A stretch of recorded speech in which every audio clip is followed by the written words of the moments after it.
This program is rated 14 plus and contains scenes of violence and mature subject matter. Viewer discretion is advised. Welcome to Crime Beat. I'm Anthony Robart. Tonight, a 10-year-old girl in southwest Montreal heads to the corner store and then disappears without a trace. No witnesses, no clues. Called 911. They came at the house. They checked everywhere. After 2 sleepless nights wondering where her daughter is, Dolores Soucy fears the worst. My heart is still bleeding and will continue to bleed until my daughter has been found. We took thousands of tips in those first few months. Jolene's name became a household name. We questioned so many people. Some cooperated, others did not. They showed me pictures. I couldn't recollect him. I couldn't recognize him. I couldn't pinpoint him. The police were really guarded about what they found. Very, very tight-lipped. We got to catch this guy.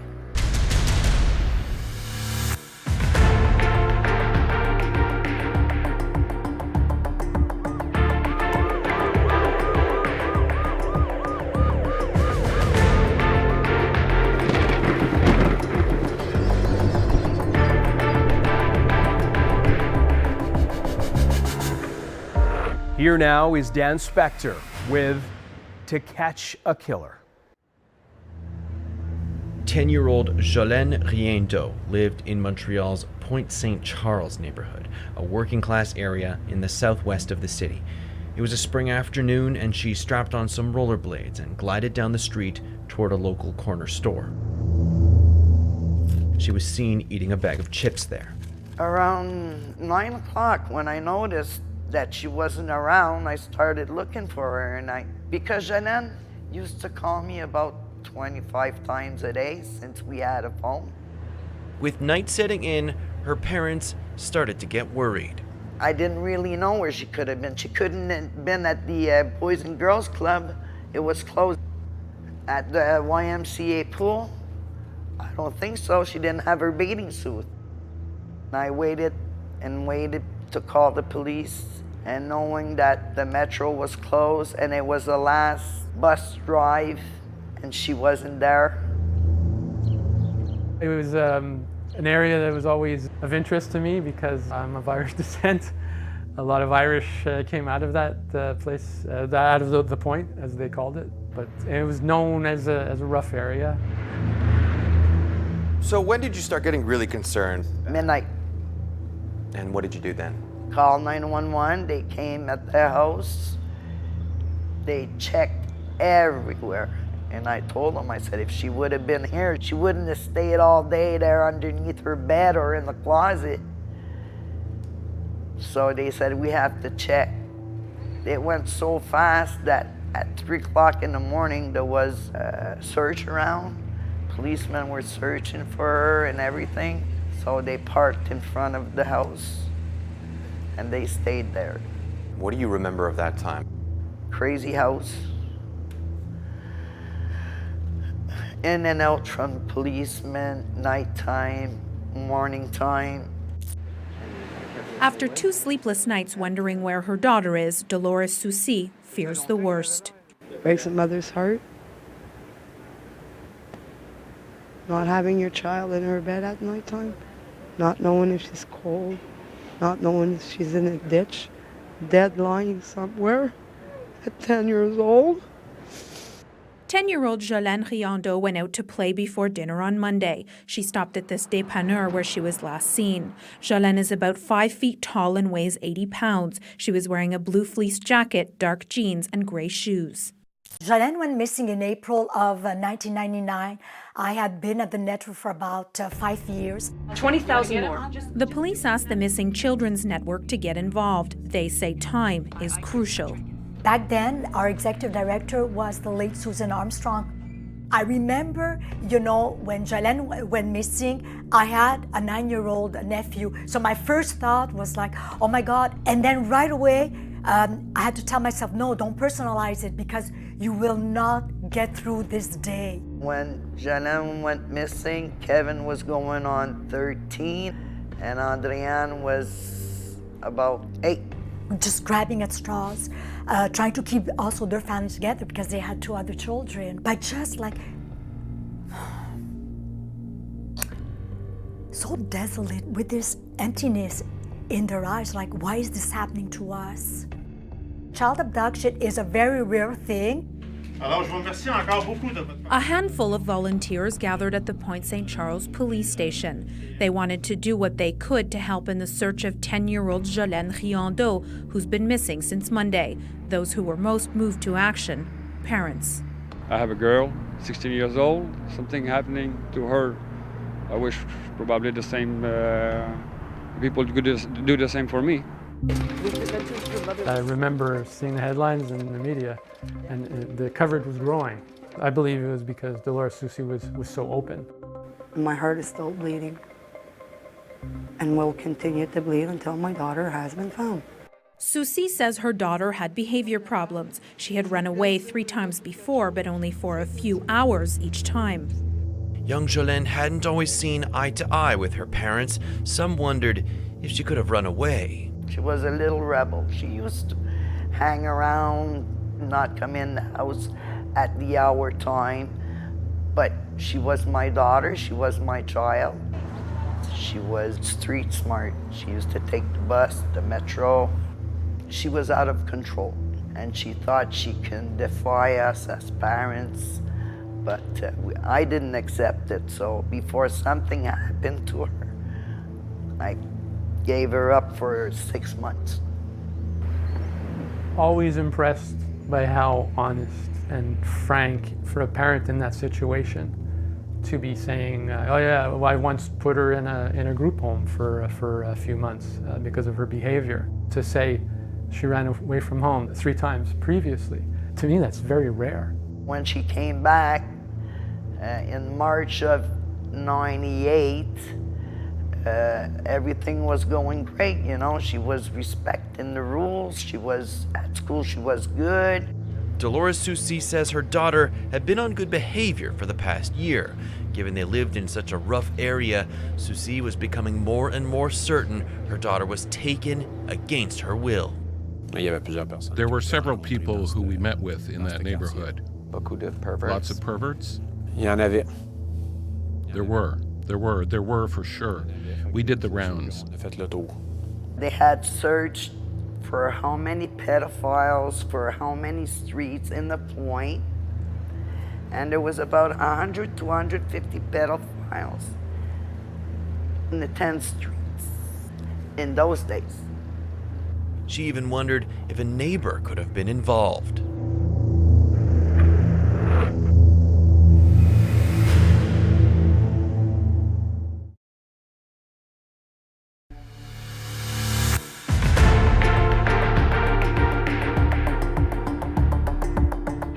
Welcome back to Crime Beat.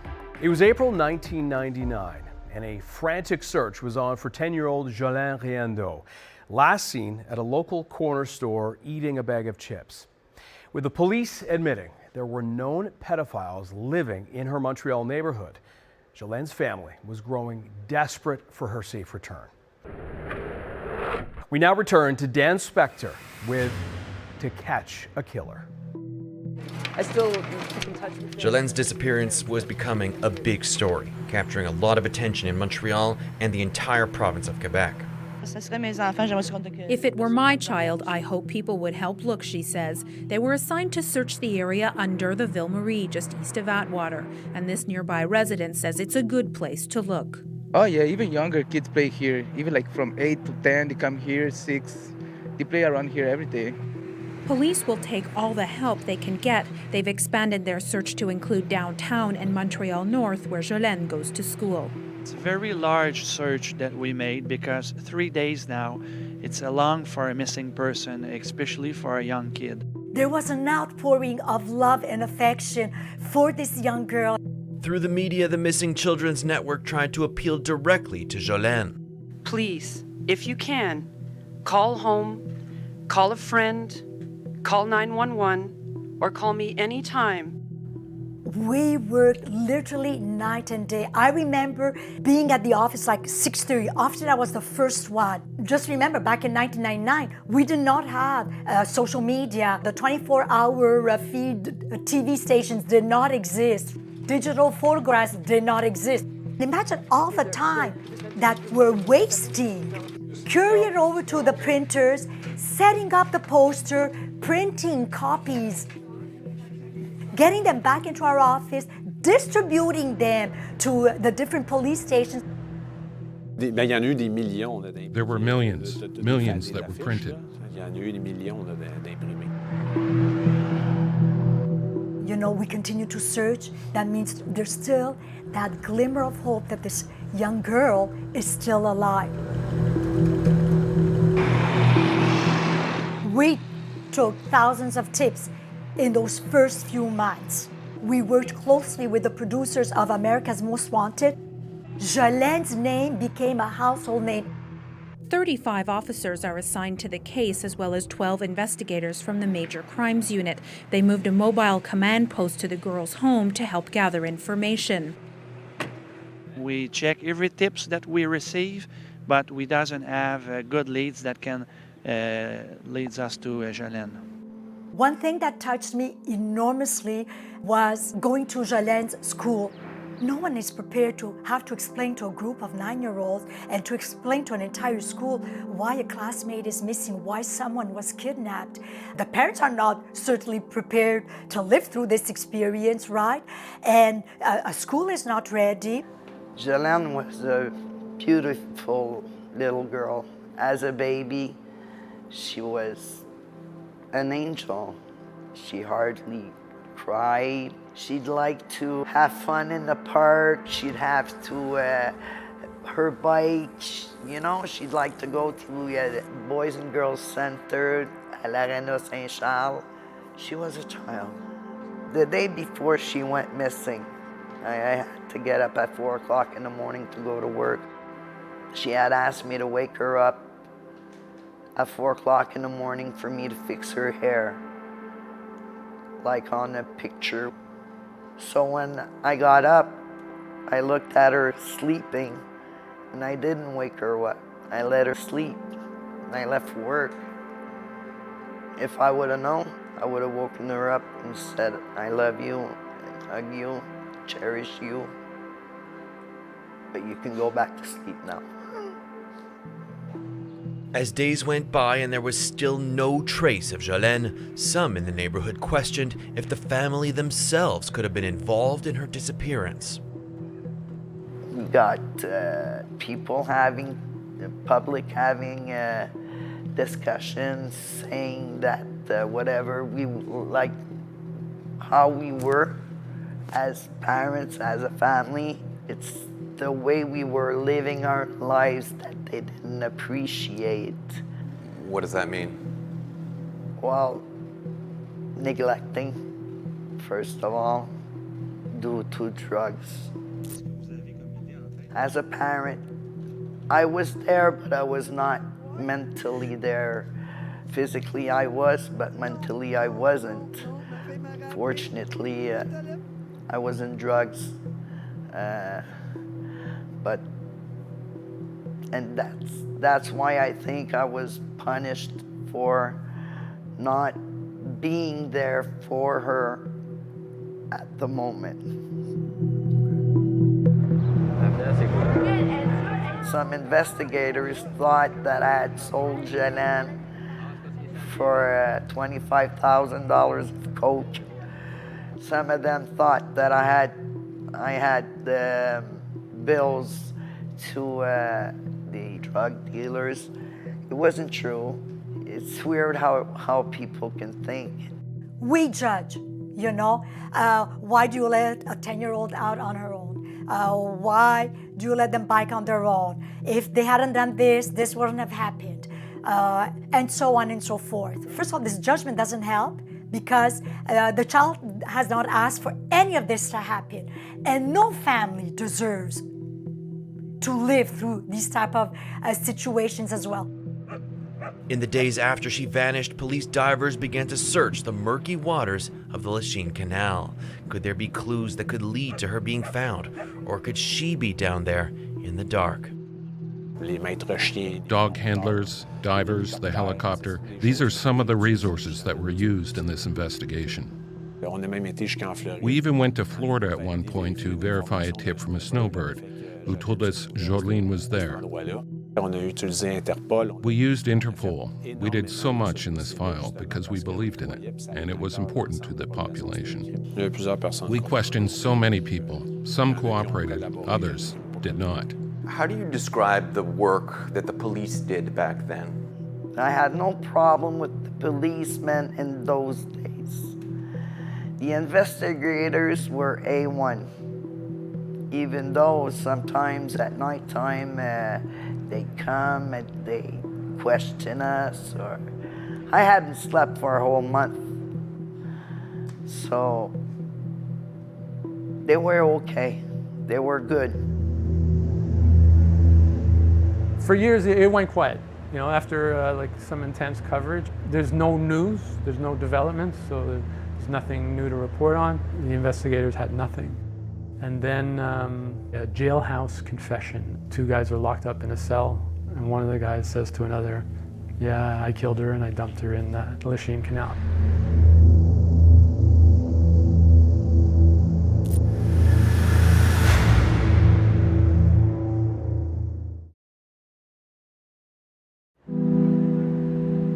For years, there had been no new developments in the disappearance of 10-year-old Jolene Riendo until police received a tip from an inmate, a man claiming that he killed her and dumped her body in a location close to where she was last seen.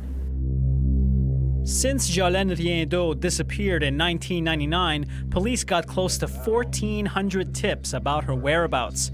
After 6 years of false alarms, police think this latest tip could be the one that leads to her discovery. Until we find her, I can't say she's deceased. Police have been searching the waters near the Charlevoix Bridge because of a tip. A sexual predator in prison allegedly bragged about killing Riendo and then dumping her in the canal. Another prisoner passed on the information to police. Many residents of Point St. Charles hope the Riendo mystery will finally be solved, one way or another. I got a pain about this young girl, you know. I just figure you got too much thing like this, you know, about the pedophile. And this one is a big sample, you know, big example. And we're going to be happy if you find her. But Jolene's family hopes police don't find her. They still believe she's alive somewhere. I just can't figure myself to wish that we find something out of that. I'm just, it's a normal human reaction to hope to find nothing. A boat owner offered to lend Montreal police his sonar-equipped vessel, and using the technology, they found something. I'm sitting there, and you're just sitting there for hours watching this little canoe going around, a little motorboat going around.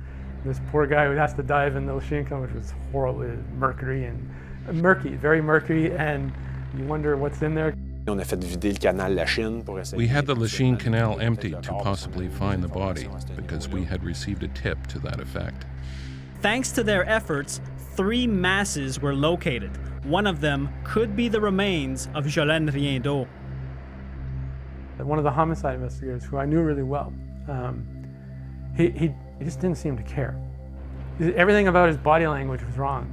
Because you think he's, you know, they're all in anticipation. Is the body going to be here? Is the body going to be there? And I said, I really get the impression you don't think she's in the canal. You don't think she's there. He goes, yeah, you're absolutely right. He goes, I don't think she's there. He goes, we have to do this. We have to check it out. It was a jailhouse confession. After scouring 3 suspicious areas with sonar technology, police announced Jolene's remains were not in the canal. Yes, there's frustration for investigators. Obviously, no investigator likes to have a case left open. They want to close the case. Police on the ground were even hampered. They had to deal with vicious prank phone calls. We received one in particular was particularly strange, saying that she was seen in the area, but she was in disguise. They felt we have to do it. We got to do it. It's a tip, and we got to look. So they found nothing. Police called off the search for Jolene Riendo late this morning, and when it was confirmed that nothing was found in the Lachine Canal, Riendo's family celebrated. I'm glad that they found nothing and that everything that I was dreaming of came true. For Kevin Riendo, it was further proof that his sister Jolene is still alive. There were false confessions in this file, several. On several high-profile cases, it becomes difficult afterwards. There were some with mental health issues. Others wanted the credit because they are in a criminal environment. She wasn't in there. I didn't feel her there. But the investigator told me, he seemed kind of frustrated, and he just said, "Look, I know who did it." He goes, "Take out your pad and pen." He gave me the name, gave me the date of birth. He remembered the date of birth. He wasn't referring to a piece of paper. Here's the date of birth. Said, "Paul, do your research on that guy. Be ready for the day when we arrest this guy. Just be ready." He's saying, don't write anything now, but be ready if we ever charge him, if we're ever able to charge him. So, The years passed. Instead of celebrating Jolene's birthdays, the family marked the passing anniversaries of the day she went missing. Kevin Riendo hopes one day he gets a phone call from his sister. We miss her. And still no answers. The family remained in limbo. For 11 years, she's been holding out hope of finding her daughter, but it hasn't been easy. I'm a very angry woman. This week, for the first time in a while, she has a good feeling, a sense that she may soon get some answers. A new photo of the missing girl has been made public, an age-enhanced image which shows what Jolene might look like today if she's alive. This Sunday is Jolene's 22nd birthday. Dolores Soucy no longer lives in Pointe St. Charles. She says she had to move for her sanity. But the 44-year-old mother carried over one tradition to her new home. She leaves her front light on every night for Jolene. I remember the contractions. I remember raising her for 10 and a half years, and she was taken away from me, and now I'm just supposed to forget her? Not happening. Ain't gonna happen.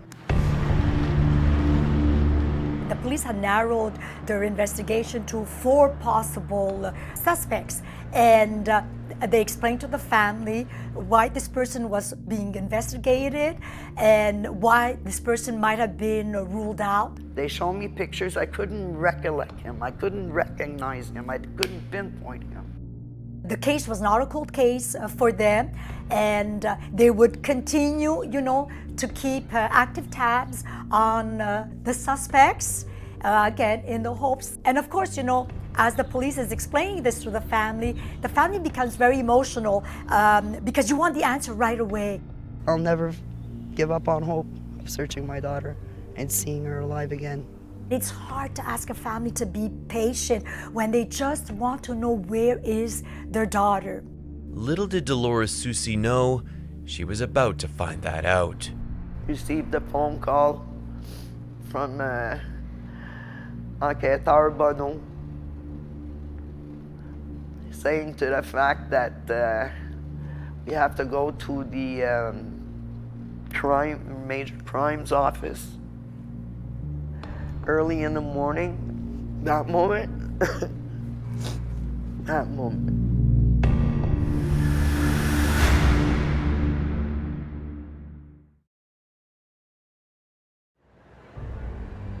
It's a morning that I will never ever forget. And of course, I'm anxious, my heart is beating. I get upstairs and 5 minutes to 6, Monsieur Bonneau, who was the lead investigator, says to me, "We're meeting with René Riendo and Dolores Soucy." I remember also we had paramedics in the room because René had a bad heart. And he says, "We are going to announce to them that we found the remains of Jolene."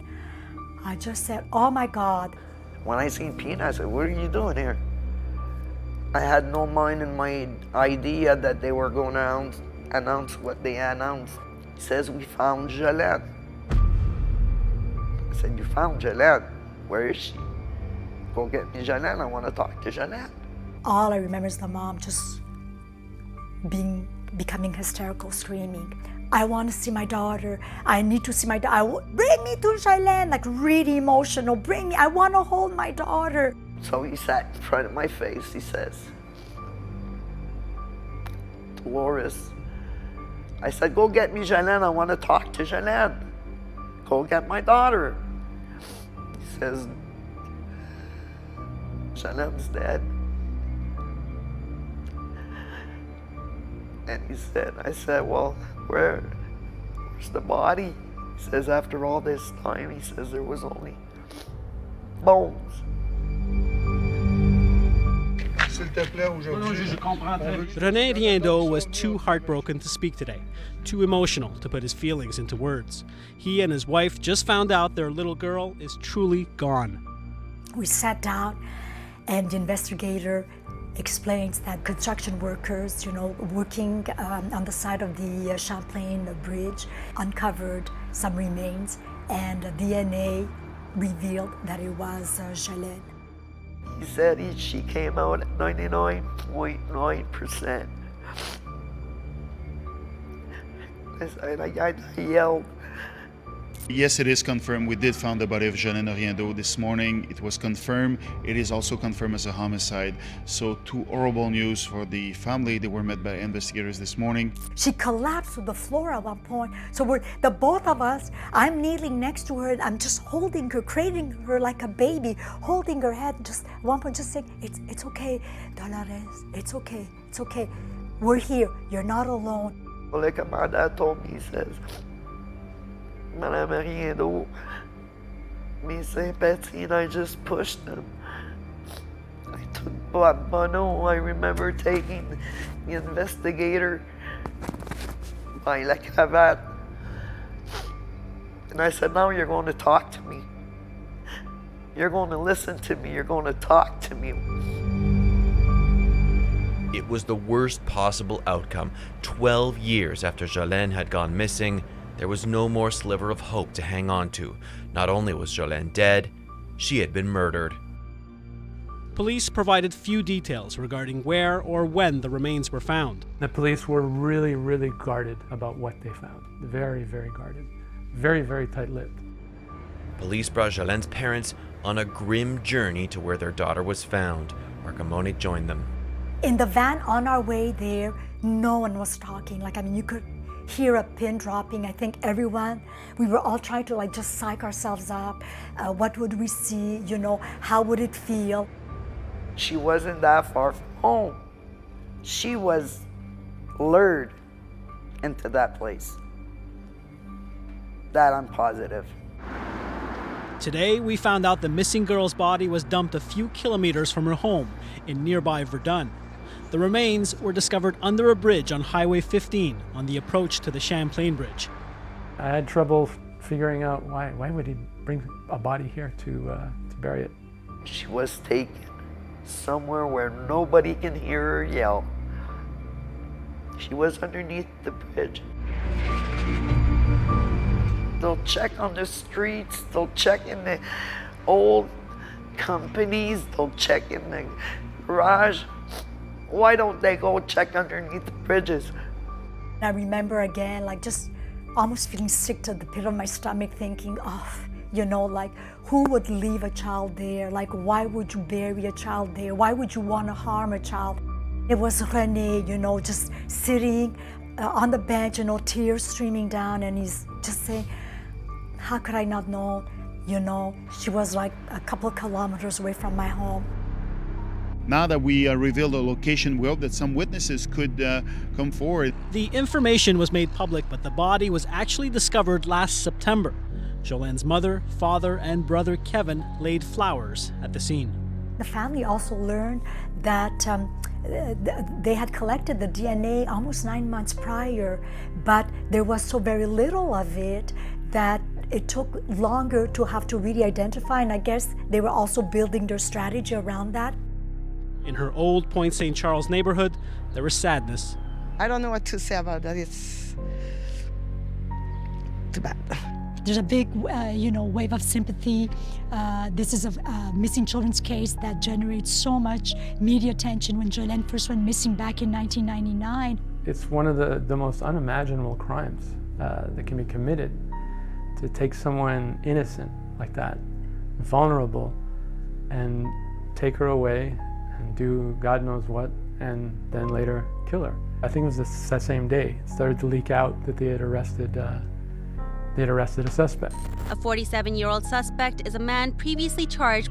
I can't tell you the background exactly why that is, because it is illegal to reveal that, but I can assure you, yes, he's well known by police services. A man was questioned by police, interrogated for 12 hours by detectives in the city's East End. I started to make a series of calls, and a couple of sources said, yeah, that's the guy. That's the guy we've arrested. Paul Cherry says he found out from a police source that the person arrested and questioned was the same man whose name was given to him by an investigator on the Lachine Canal half a decade prior.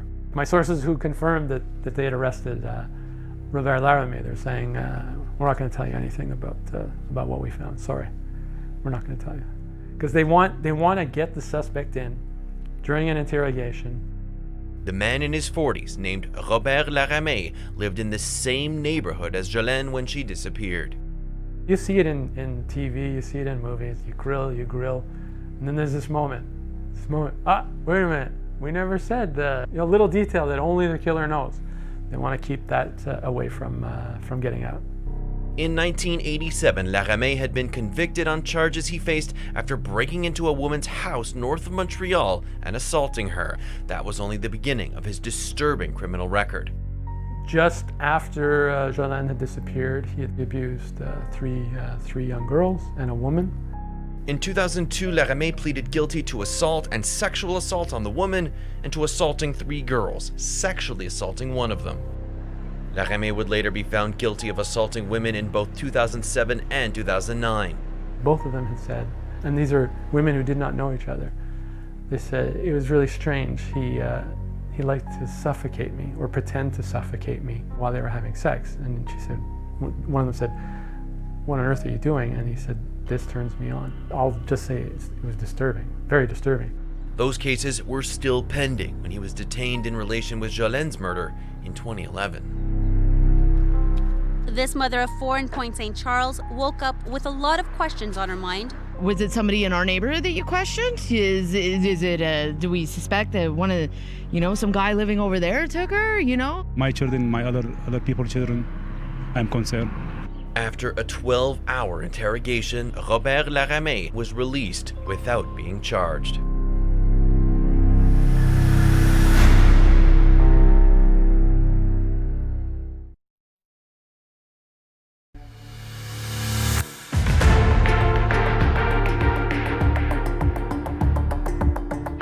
More than a decade after 10-year-old Jolene Riendo went missing, her body was finally found.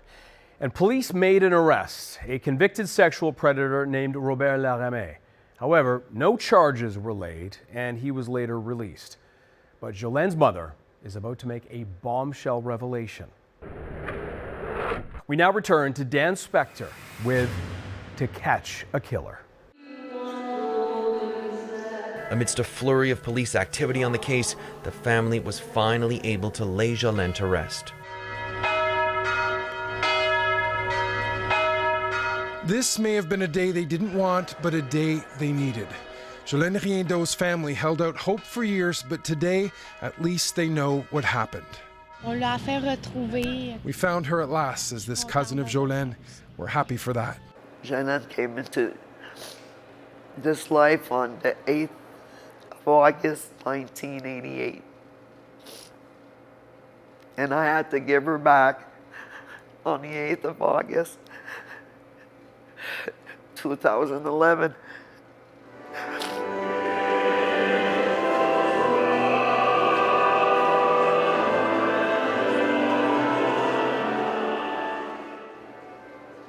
To make sure that I never forget that date. Felt good to have her back. Still sad because she wasn't alive. Felt good to have her back where she belonged. Underneath the tears, there was also a growing rage. They wanted someone to pay for what happened to Jolene. Everything depends on the willingness of people to collaborate, or not, with investigators. At a packed news conference, she again made a plea to the public to help police find the killer. He ran for 12 long years. He ain't gonna run no more. Thanks to anonymous donors, police publicized a $30,000 reward for information leading to the arrest and conviction of Jolene's killer. I know it was like me. I'm sure. This gutsy feeling that doesn't leave you. It haunts you. Why are you so sure? How could you be so sure that it was him?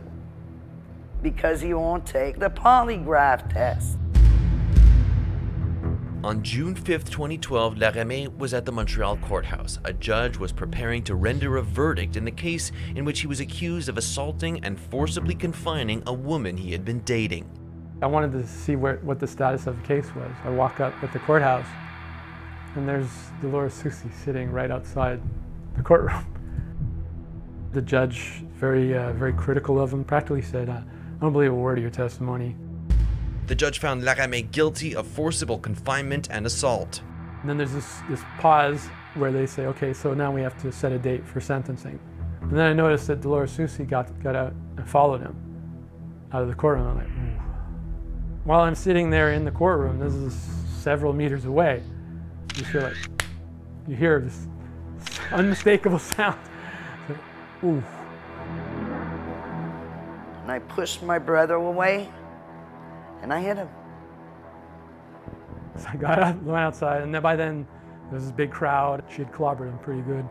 He fell to the floor, and then she went onto him on the floor, tried to pummel him some more, I guess, and a special constable at the courthouse separated them.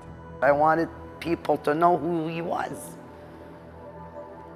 For the sake of the children, for the sake of the women, you know. Did you feel like you accomplished your mission of bringing attention to him? Yes, I did. Proud of doing it too. Soucy pleaded guilty to assaulting Laramie, but got an absolute discharge, leaving her with no criminal record. What would you do if you saw him out today? Beat him up again. I know that deep down in my gut he did do something to Jolene. And Dolores Soucy had told me something else she'd remembered from around the time when Jolene went missing. Afterwards, that's from the court that I knew it was him because I couldn't put a face on his name. I remember that I got into a scrap with Jolene on a Friday night. He wanted to bring his daughter and my daughter on the Canal de Chine on a Friday night in October. The same year as that attack at the courthouse, Laramie denied he'd ever invited Jolene to go to the canal. But Mesdames, Messieurs, hier matin, je vous avais annoncé qu'on devait parler avec Monsieur Robert Laramie. In an interview on French news channel LCN with veteran journalist Claude Poirier, she came to my house a couple of times. Laramie admitted Jolene had been to his house a few times, that their daughters were friends. Claude did a great job. Like I said, I've heard you don't want to do a lie detector test. Why is that? You don't want to do the lie detector with the police the way they suggest. Is that right? That's it? With the police? With the police? No, they're too harassing. It's too harassing. Laramie said police had harassed him every year since Jolene disappeared, and that's why he refused their requests to take a lie detector test. It's that sideways answer, I'd rather have it be done by the private company than the Montreal police. Complete denial. I'm not the guy who killed Jolene Riando. Est-ce que vous pouvez me jurer? Can you swear to me that you had nothing to do with the murder and disappearance of Jolene? Avec la disparition et le meurtre de Jolene Riando. I swear to you I had nothing to do with the murder of Jolene Riando. He's a sexual predator. That's been proven. It's in black and white in a lot of documents that have been presented in court against him and during his parole hearings. Just doesn't seem to care about anyone beyond himself. There were people who were arrested, but there have never been any charges laid. Quelques-uns. A few or many? A few. Police won't confirm or deny whether they consider Laramé a suspect or if they have any suspects at this time. No one has ever been charged in relation to Jolene's death. I believe, I hope and I pray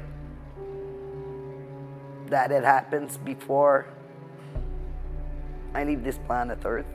The problem with a case like this is there's this lingering thing of who did it. You know, even though I'm sure she believes that it was Robert Laramé who did it, but she still doesn't get that closure that comes with, you know, someone being charged. I believe that crimes against children should be punished and should receive the ultimate punishment. You don't touch children. A colossal amount of work has been done. Nothing has been left to chance. Everything was done to find the person. But unfortunately, we're still missing a few little pieces. The Amber Alert came to Quebec in 2003, 4 years after Jolene went missing. Pina Arcamone says her case was one of the reasons for that. If we had it back then, I think it could have augmented our chances. Maybe we would have had news sooner than waiting 10 years. It's difficult to look back 25 years and go back to all that we have, what we now know, what we didn't know then. At that point, surveillance cameras would have clearly helped us a lot. Susie said for a long time she felt abandoned by police.